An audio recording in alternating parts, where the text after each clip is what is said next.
복 있는 사람은 악인들의 길을 따르지 아니하며 죄인들의 길에 서지 아니하며 오만한 자들의 자리에 앉지 아니하고 오직 여호와의 율법을 즐거워하여 그의 율법을 주야로 묵상하는도다.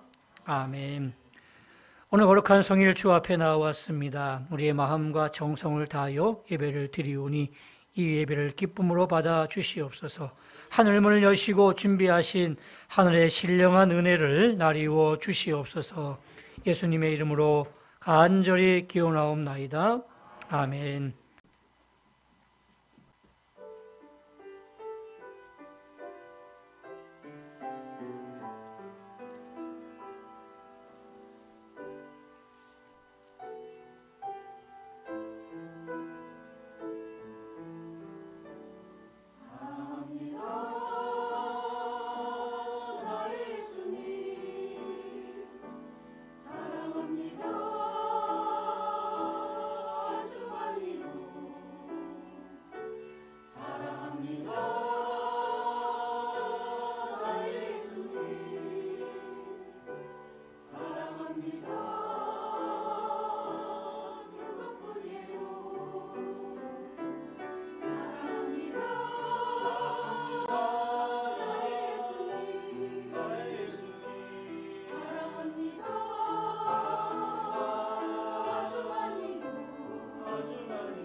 아멘. 은혜로운 찬양 감사합니다.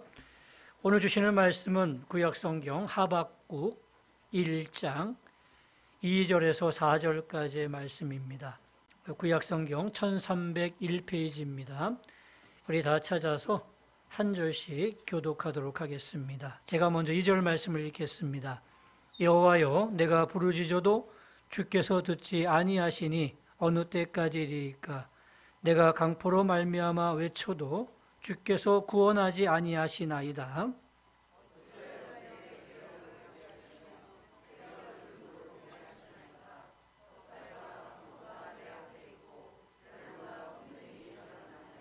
같이 읽습니다. 이러므로 율법이 해이하고 정의가 전혀 시행되지 못하오니 이는 악인이 의인을 에워쌌으므로 정의가 굳게 행하여 짐이니이다. 아멘. 할렐루야. 한 주간도 평안하셨습니까? 날마다 주의 평강과 은혜가 함께 하시기를 주님의 이름으로 축원합니다. 어떤 분이 물어보시더라고요. 자녀와 골프에 공통점이 있는데 뭐냐고 물어보십니다. 뭘까요? 물어봤더니 마음대로 안 된대요. 그래서 제가 골프를 쳐본 적이 없기 때문에 동감을 못했지만 이 자녀 문제는 공감이 되더라고요. 아마 여러분도 마찬가지일 겁니다. 이 자녀 문제 또 골프 문제 쉽게 치면 될 것 같은데 그게 마음대로 안 된대요. 근데 이 땅을 살아가면서 골프하고 자녀 문제만 마음대로 안 될까요? 훨씬 더 많은 문제들이 내 마음 먹은 대로 되지 않는 일들이 너무나 많이 있습니다. 꼭 이루고 싶은 기도 제목이 있어서 기도했는데 그 기도 응답이 이루어지지 않는 경우도 있고요. 또 전혀 예기치 않는 고난과 또 역경이 몰려올 때도 있을 겁니다. 너무너무 당황스럽고 힘이 들 때가 많습니다. 여러분들은 이럴 때 어떻게 하십니까? 더 힘든 게 뭐냐면 이해가 안 되는 것들이에요. 이해되면 고난도 역경도 이해되면 내가 잘못했으니까 내가 이렇게 했으니까 마땅히 내가 받아야 될 또 내가 감당해야 될 일이야 생각하면 어떤 어려움도 이겨나갈 수가 있는데 이해되지 않는 일들이 벌어질 때 너무너무 힘들어요. 오늘 본문에 나온 하박국 선지자가 크게 두 가지 문제 때문에 너무너무 힘들어했습니다. 하나는 하나님을 잘 믿는 의인들은 너무너무 힘들고 고생하는데 하나님을 믿지 않는 악인들은 너무너무 잘 되고 평안하는 거예요. 그러니까 이해가 안 되는 거예요. 나중에 죽을 때라도 이 악인들이 고통스럽게 죽어가면 거 봐라. 결국 이렇게 되지 않느냐 하면서 뭔가 할 말이 있는데 죽을 때에도 너무너무 고통 없이 편안하게 죽는 거예요. 그래서 이 문제가 너무너무 힘들어서 하나님께 물어보는 겁니다. 하나님, 어떻게 하나님을 믿는 의인들은 이렇게 힘들게 살아가는데 하나님을 없다고 하는 저 악인들은 왜 이렇게 편안하게 형통하게 살아갑니까? 넌 도무지 이해할 수가 없습니다. 라는 개인적인 질문을 한 가지 가지고 있고요. 또 한 가지는 뭐냐면 이 공동체에 대한 그런 질문인데 지 남쪽 왕국 유다가 지금 이방인들한테 지금 침공당하고 또 공격당하고 있는 겁니다. 지난 수요일 날 장민호 목사님이 이 본문을 통해서 이제 여러 가지 정황에 대해서 얘기해 주셨는데 지금 바빌론에 의해서 지금 침략을 당하고 있는 겁니다. 하박국 선지자 입장에서는 이것이 이해되지 않는 거예요. 다른 나라는 몰라도 어떻게 바빌론에 의해서 하나님을 믿는 이 나라가 이렇게 공격을 당하고 또 외침을 당할 수 있느냐 이해할 수가 없는 거예요. 이런 것과 비슷합니다. 제가 공부를 안 해가지고 수학을 50점 맞았습니다. 내가 공부 안 했기 때문에 내가 게을러서 나트해서 공부 안 해서 50점 맞았습니다. 충분히 이해하고 다음엔 잘해야지 그런 마음을 먹었는데 이 100점짜리가 와서 너 공부 왜 안 했어? 너 너무 나태했어? 너 게을렀어? 라고 얘기하면 얼마든지 그 충고를 받아들일 수가 있는데 20점짜리가 와가지고 너 공부 왜 안 했느냐고 막 따지고 가르쳐 드리려고 한다면 여러분 자존심이 상하겠어요? 안 상하겠어요? 상하는 거예요. 바로 이와 같은 이야기예요. 하나님, 우리나라가 잘못해서 우리가 이렇게 하나님 앞에 형벌받는 건 마땅합니다. 그런데 이 20점짜리밖에 안 되는 바빌론에 의해서 우리가 이렇게 외침을 당하고 공격을 당한다니 저는 도무지 이해할 수 없습니다. 라는 그런 질문을 가지게 된 겁니다. 오늘 하박국 선지자는 이 이해할 수 없는 문제로 말미암아 몸부림치면서 하나의 실마리를 잡아가고 있습니다. 우리 역시 마찬가지입니다. 이 땅을 살아가면서 분명히 이해할 수 없는 개인적인 질문들, 또 개인적인 관점들, 또 더 나아가서는 이해할 수 없는 가정에 관한 문제들, 또 사회에 관한 문제들, 국가에 관한 문제들을 우리가 보게 될 겁니다. 그때마다 이 하박국 선지자가 가지고 있던 이 해결의 실마리를 우리가 배운다면 우리 인생에서 분명히 좋은 결과들을 맞이하게 될 겁니다.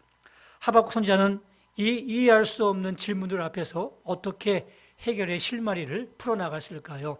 첫째, 그가 했던 세 가지 그 단어가 있는데 여호와여라는 그런 단어입니다. 오늘 2절 말씀해 보니까 여호와여 내가 부르짖어도 주께서 듣지 아니하시니 라고 되어 있습니다. 하나님의 이름을 부르고 있어요. 이 이야기는 뭐냐면 지금 이 문제를 가지고 하나님께 나가고 있다는 이야기입니다. 하나님께 나가서 기도하고 하나님과 함께 이 문제에 대해서 씨름하고 있는 겁니다. 참 잘한 일이죠. 하나님 앞에 나가고 있는 거예요. 여러분, 이 제주도에 가게 되면 그 메이저랜드라는 미로 공원이 있는데 이 미로 공원이 세계에서 가장 긴 그런 미로라고 되어 있습니다. 그래서 보통 사람들이 들어가면 한 10분 정도 헤매다가 나옵니다. 근데 조금 머리가 나쁘신 분들이 들어가면 1시간 이상 이렇게 다니다가 나온다고 하더라고요. 근데 이 미로를 위에서 보게 되면 길이 다 보여요. 그죠? 이렇게 보면 위에서 보면 길이 다 보입니다. 그래서 저 높은 곳에서 바라보면 이 길이 훤하게 보인다고 하더라고요. 그래서 이 미로에 있는 사람이 만약에 저 높은 곳에 있는 사람과 핸드폰을 통해서 이제 길을 인도받는다면 쉽게 나올 수 있겠죠. 한 3분 정도면 나올 수 있다고 합니다. 왼쪽으로 가라, 오른쪽으로 가라, 쭉 가라 하면서 이 해설을 받고 또 지침을 받고 나온다면 3분 만에 나올 수 있는 그런 거리라고 합니다. 우리 인생이 미로와 같습니다. 가도 막히고 이쪽으로 가도 막힐 때가 얼마나 많이 있어요. 근데 하나님은 저 위에서 우리의 길을 보고 계십니다. 다 알고 계십니다. 어느 길로 가면 막히지 않는 길로 갈 것인지를 하나님은 다 알고 계시는 거예요. 그래서 누구한테 우리가 물어봐야 돼요? 하나님께 물어봐야 되는 겁니다. 우리가 인생을 살면서 미로와 같은 이 인생 가운데 길 가는데 막혀버렸어요. 어떻게 해요? 또 가다 보니까 또 막혀 있어요. 또 막혀 있어요. 이럴 때 우리 어떻게 될까요? 하나님께 나가는 겁니다. 하나님을 찾고 하나님께 물어보는 거예요. 하나님, 주님 어떻게 해야 됩니까? 하면서 물어보는 거예요. 사무엘하 5장 18절 19절 말씀해 보니까 블레셋 사람들이 이미 이르러 르바임 골짜기에 가득한지라 다윗이 여호와께 여쭈어 이르되 내가 블레셋 사람들에게로 올라가리이까 여호와께서 그들을 내 손에 넘기시겠나이까 하니 지금 다윗이 이스라엘의 왕이 되었습니다. 근데 블레셋이 이제 선제 공격을 한 거예요. 뭔가 정비가 되기 전에 먼저 치자 해가지고 블레셋 군사들이 이스라엘 땅을 지금 침공해 왔습니다. 적들이 눈앞에 가득하게 있는데 얼마나 당황스럽겠어요. 아무 준비가 안 돼 있는데 갑자기 쳐들어오는 거예요. 그때 다윗이 제일 먼저 한 일이 뭡니까? 여호와께 여쭈어 이르되 내가 블레셋 사람들과 싸우러 올라가리이까 하나님 이 사람을 내 손에 맡기시겠나이까 라고 지금 물어보고 있는 거예요. 정말 다급한데 하나님께 먼저 기도하고 있는 거죠.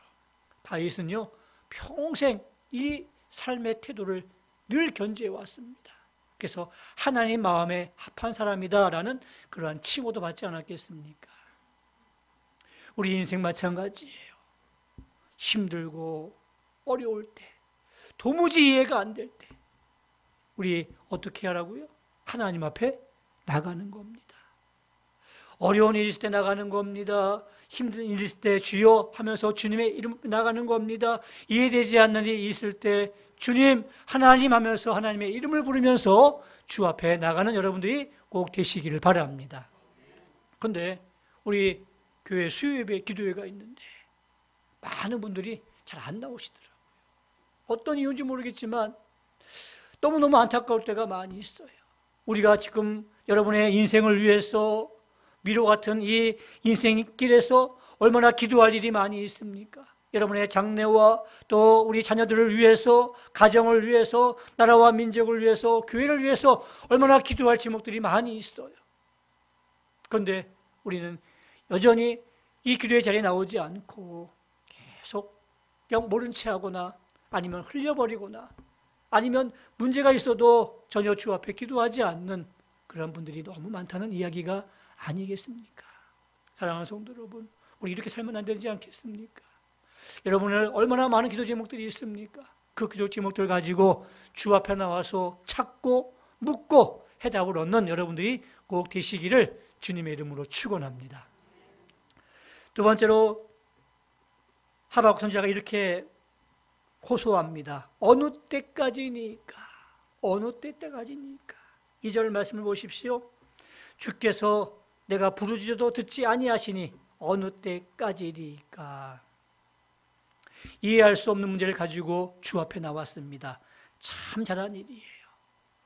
기도했으면 하나님이 들어주시면 일이 쉽게 끝나지 않겠습니까? 근데 침묵하시는 거예요.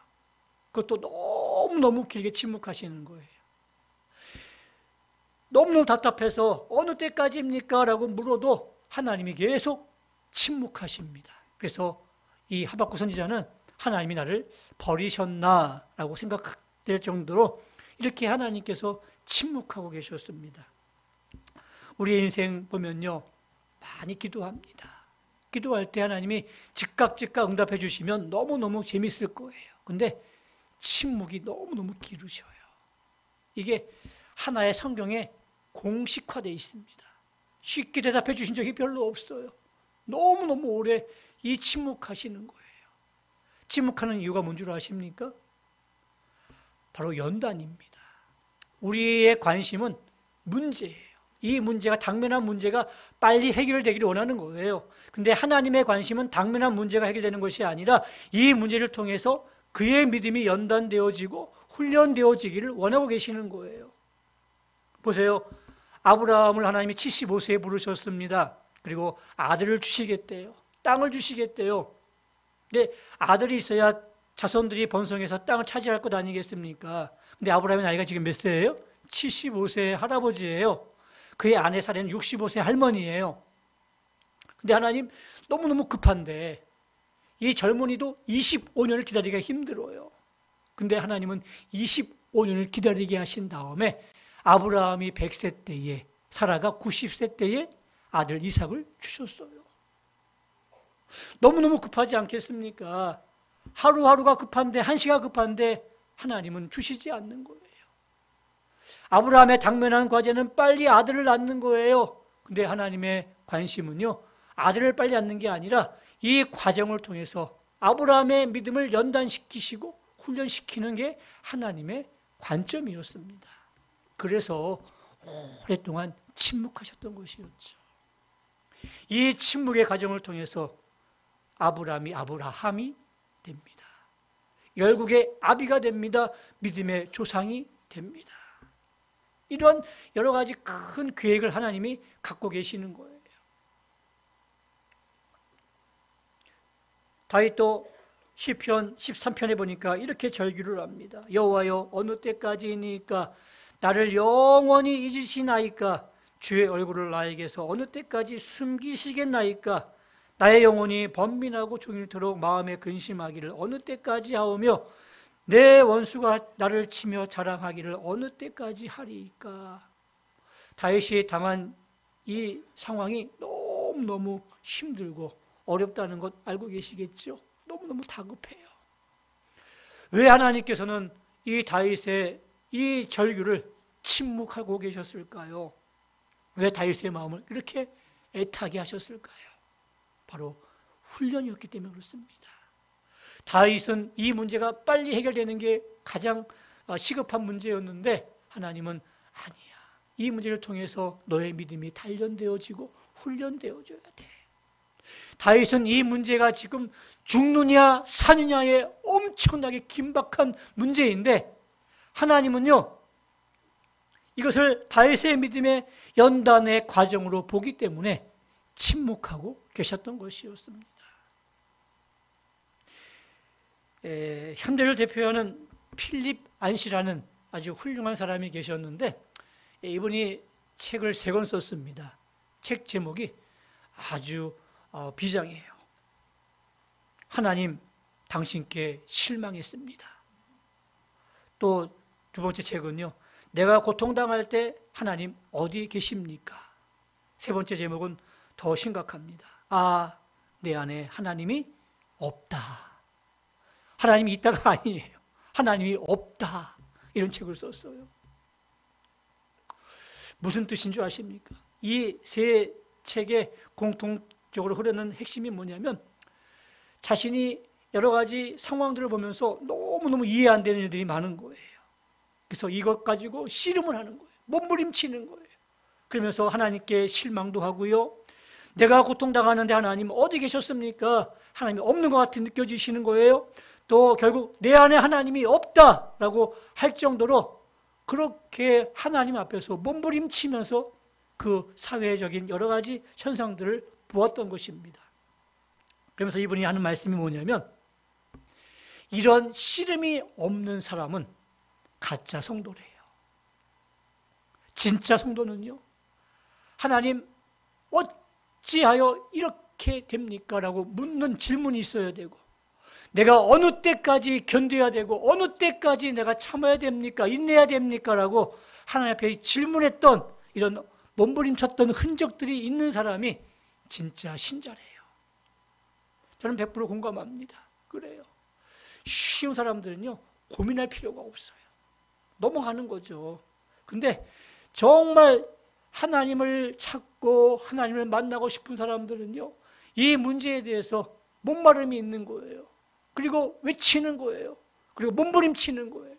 그러면서 하나씩 하나님을 알아가면서 하나님의 살아계심을 내가 믿고 고백하게 되는 거죠.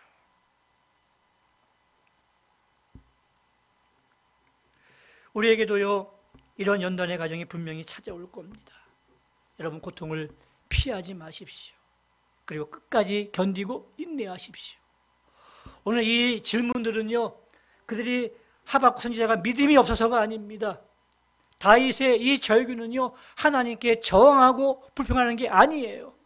믿음의 연단의 과정 속에서 느끼는 신음의 고통이에요. 신음이에요, 신음. 우리가 아프면 신음하잖아요. 그 신음의 연결 속에서 하나님을 찾아가는 훈련들이 우리에게 필요하다는 이야기죠. 우리가 이 고통을 잘 이겨내면요, 이제 믿음이 한 차원 성숙해질 겁니다. 그리고 보너스로 그 문제가 해결되는 것까지 보너스로 받게 될 줄로 믿습니다. 마지막으로 하박국 선지자가 했던 마지막 단어가 뭡니까? 어찌하여라는 단어입니다. 어찌하여. 이제 하나님 앞에 나왔습니다. 그리고 기다렸습니다. 오랜 침묵 속에 하나님이 대답해 주셨는데 그 대답이 나의 대답과 내 생각과 다른 거예요. 전혀 다른 거예요. 그래서 어찌하여 이렇게 다시 질문을 하게 되는 거죠. 여러분, 우리도 마찬가지 아니겠습니까? 뭔가 하나님께 기도합니다. 근데 하나님이 응답 주시는데 전혀 다른 길을 열어주시는 거예요. 다른 응답을 주시는 거예요. 그럴 때 우리가 보일 수 있는 반응이 세 가지인데, 첫째는 어떤 반응이냐면 하나님의 이 응답에 대해서 내가 거절하는 겁니다. 대표적인 사람이 누구냐면 요나입니다. 하나님께서 아소스로 니느웨에 가서 이 복음을 증거하라 이렇게 말씀하셨는데 이 요나는 자기 생각에는 이게 아니거든요. 그래서 어떻게 했습니까? 요 니느웨의 반대에 있는 다시스로 가는 배를 탔습니다. 하나님의 명령을 거부하는 거죠. 하나님의 응답을 내가 거부하는 거죠. 결국 어떻게 됩니까? 결국 풍랑을 만나서 결국 다시 주 앞에 돌아오지 않습니까? 두 번째 반응은 뭡니까? 하나님의 응답을 왜곡하는 겁니다. 자기의 좋게 왜곡해 나가는 거예요. 대표적인 사람이 누구냐면 회심 전에 사도 바울이었습니다. 그가 예수님을 알기 전에 구약 율법을 이렇게 연구하는데 구약의 메시아에 대한 이 예언의 말씀을 왜곡해서 지금 예수님을 믿는 사람들을 핍박하고 또 그들을 죽이는데 합리화시켰던 사람이 바로 사도 바울이었어요. 이렇게 사람 말씀을 왜곡시킬 수 있습니다. 셋째는 하나님의 응답을 믿고 따르고 순종하는 사람입니다. 오늘 본문의 하박국 선지자예요. 그가 이런 질문을 가지고 주 앞에 나아갔을 때 하박국 선지자의 마지막 결론이 뭔 줄 아십니까? 하박국 3장 17절 18절 말씀해 보게 되면 비록 무화과 나무가 무성하지 못하며 포도나무에 열매가 없으며 감람나무에 소출이 없으며 밭에 먹을 것이 없으며 우리의 양이 없을지라도 외양간에 소가 없을지라도 나는 여호와로 말미암아 즐거워하며 나의 구원의 하나님으로 말미암아 기뻐하리로다. 아멘. 이게 결론이에요. 상황이 변한 게 없어요. 똑같아요. 오히려 더 악해졌어요. 더 악이 무성하고요. 더 사회가 흉포해졌고요. 더 나라가 점점 망한 기울기가 기울어졌어요. 그런데 그랬던 이 하박국 선지자의 마지막 결론이 뭐냐면 상황은 전혀 나아지지 않았고 더 어려워졌을지라도 나는 여호와로 말미암아 즐거워하겠다. 구원의 하나님으로 말미암아 기뻐하겠다. 이런 결론을 내리는 거예요. 그렇습니다. 간절히 기도했고 그 응답으로 주어진 하나님의 응답이 내 시각과 내 생각과는 정반대고 또 반대의 그런 상황이 나타났을지라도 그래서 너무너무 힘들지라도 내가 하나님을 믿고 그대로 따르는 것이 굉장히 중요합니다. 강영우 박사라는 분이 계십니다. 이분이 최초 시각장애인 한국 박사학위를 땄던 분이시고 또 미국에서 공부해서 또 백악관 장애인 그 정책보좌관으로 일했던 그런 분이십니다. 근데 이분이 14살 때 이 공에 잘못 맞아가지고 실명할 위기에 처했게 됐습니다. 이 사고로 어머니는 쇼크를 받아가지고 어머니가 돌아가셨어요. 그리고 얼마 안 있다가 아버지도 돌아가셨습니다. 하루아침에 눈먼 고아가 됐습니다. 그리고 이분에게는 그 동생이 몇 명 있었습니다. 장남입니다. 본인이 아이들을 먹여 살려야 되는데 지금 점점 시력을 잃고 있는 거예요. 기도했어요. 하나님, 제게 있는 자녀들, 그 동생들이 있습니다. 내가 이 동생들을 먹여 살려야 되는데 내가 지금 눈이 시력을 잃고 있습니다. 하나님 고쳐주세요. 기도했어요. 근데 결국 시력을 잃고 말았습니다. 얼마나 절망됐을 거예요. 결국 동생들은 고아원으로 보내줬고 본인은 맹활 재활센터로 옮겨지게 되었습니다. 이렇게 삶을 살다가 정말 하나님의 은혜로 미국을 가게 되었고 미국에서 공부하면서 이제 박사학위를 받게 되고 또 박사학위를 받으면서 이제 그 백악관 그 장애인 정책 차관보를 지내게 됐는데 본인이 성공한 다음에 이렇게 고백을 했습니다. 만약 내가 눈을 뜨게 해달라고 기도했는데 하나님이 나의 기도를 들어주셨다면 나는 분명 동생들 뒷바지하느라 아무것도 못하고 아무것도 이루지 못했을 것이다. 오히려 하나님께서 내 기도를 들어주지 않은 것이 나의 인생에 큰 도움이 되었다. 이렇게 고백했어요. 그렇죠. 만약에 시각장애인이 아니라 눈을 고쳐줬다면 보나마나 뭐 공장에 가서 열심히 일해서 그 동생들 뒷바라지 하느라고 그렇게 인생을 살았을 거예요. 근데 하나님께서 그 기도 제목을 듣지 않으신 것은 큰 계획이 있었던 것이었죠. 그리고 그 미로 같은 인생의 큰 계획 속에서 그를 인도하시고 그래서 지금까지 인도하셨다. 이렇게 고백을 하고 있습니다. 우리에게 이런 믿음이 필요하지 않겠습니까? 내가 기도했지만 그 응답이 내게 전혀 다른 응답으로 나타났을 때 어찌하여? 라는 그런 질문을 드릴 수 있지만 그럼에도 불구하고 하나님을 믿고 하나님께서 이 모든 것이 합력하여 선을 이루실 것이라는 것을 내가 믿고 나가는 거예요. 내 생각보다 하나님의 생각이 더 높고 내 생각보다 하나님의 생각이 더 깊고 넓기 때문에 그분을 믿는 믿음으로 나아갈 때 하나님께서 우리의 길을 합력하여 선을 이루어 주실 줄로 믿습니다. 우리 이번 주에 대통령 선거가 있었습니다. 이재명 씨가 대한민국 대통령으로 당선이 되었습니다. 저희 교회는 보니까 어르신들이 많이 있어서 보수색이 훨씬 짙은 그런 교회예요. 그래서 많은 분들이 나라 걱정들을 많이 하십니다. 그런데도 불구하고 모든 권세는 하나님이 주신 권세입니다. 하나님이 주시지 않는 권세가 없다고 분명히 성경은 기록되어 있어요. 그가 예수 믿는 사람이든 아닌 사람이든 하나님이 이 권세를 주시는 분이 하나님이십니다. 그렇다면 우리는 어떻게 해야 돼요? 이제 하나님을 믿는 겁니다. 어찌하여 또 어느 때까지입니까? 주여라고 우리가 이름을 부르며 나아가겠지만 그럼에도 불구하고 하나님을 믿는 겁니다.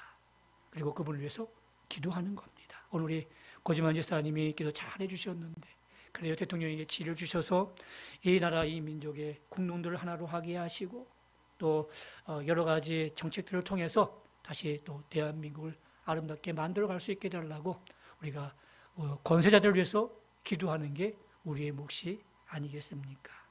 사랑하는 성도 여러분, 늘 우리 인생은 그렇습니다. 힘들고 어렵고 이해되지 않는 문제들이 분명히 많이 있어요. 그럴 때마다 사람에게 의논하는 게 아니에요. 하나님께 나아가서 하나님을 붙잡고 기도하는 겁니다. 그리고 어느 때까지입니까?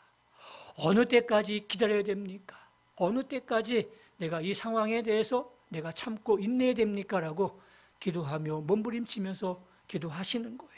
그리고 하나님의 응답이 올 때 내 응답과 전혀 다른 응답이 올지라도 하나님을 믿고 나가는 겁니다. 이런 질문과 함께 하나님의 역사는 다시 시작되어지는 것이죠. 사랑하는 성도 여러분, 오늘 하박국 선지자가 해겔의 실마리를 풀어갔듯이 오늘 우리의 삶의 영역에도 그런 일이 다가올 때에 이렇게 풀어나가는 여러분 되시기를 주님의 이름으로 축원합니다. 우리 말씀 기억하면서 찬송가 363장 우리 찬양 드리겠습니다. 우리 1절과 4절입니다. 내가 깊은 곳에서 주를 불러 아뢰니 주여 나의 간구를 들어주심 바라고 보좌 앞에 나가니 은혜 내려 주소서.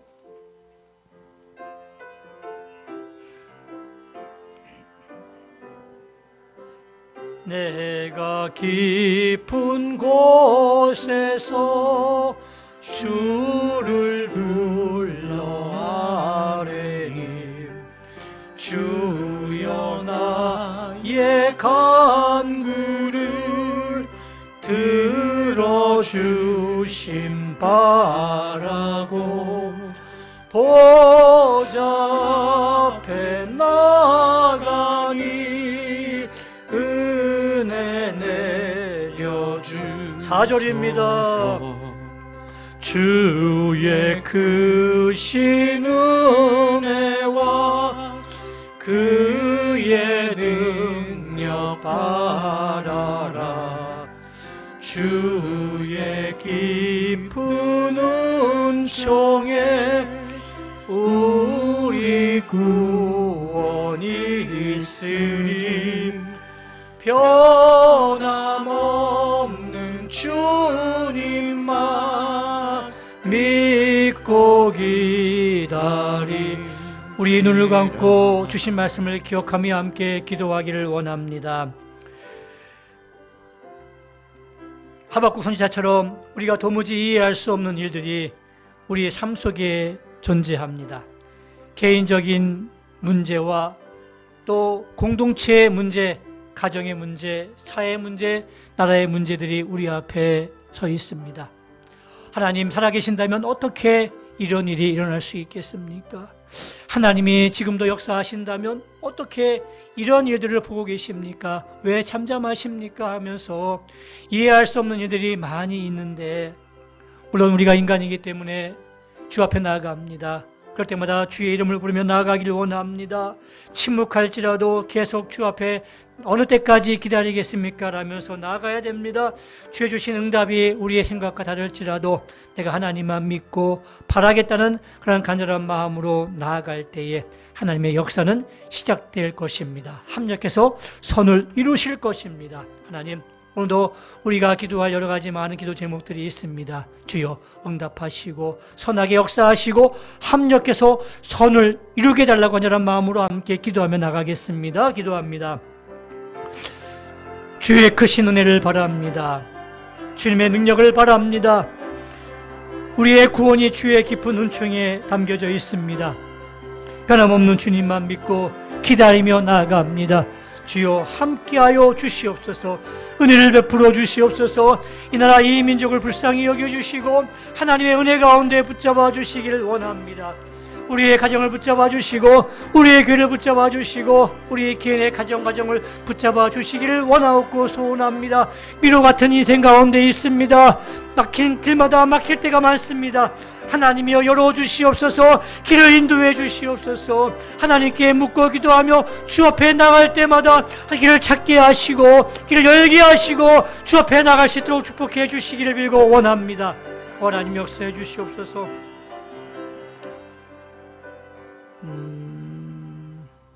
하나님, 우리가 인생을 살아면서 이해할 수 없는 일들을 겪을 수 있습니다. 감당하기 힘든 일도 겪을 수 있습니다. 그때 하나님 앞으로 나아갈 수 있기를 바랍니다. 그리고 하나님께 이런 질문을 드리기를 원합니다. 하나님, 어느 때까지 기다려야 되겠습니까? 언제까지 인내해야 되겠습니까?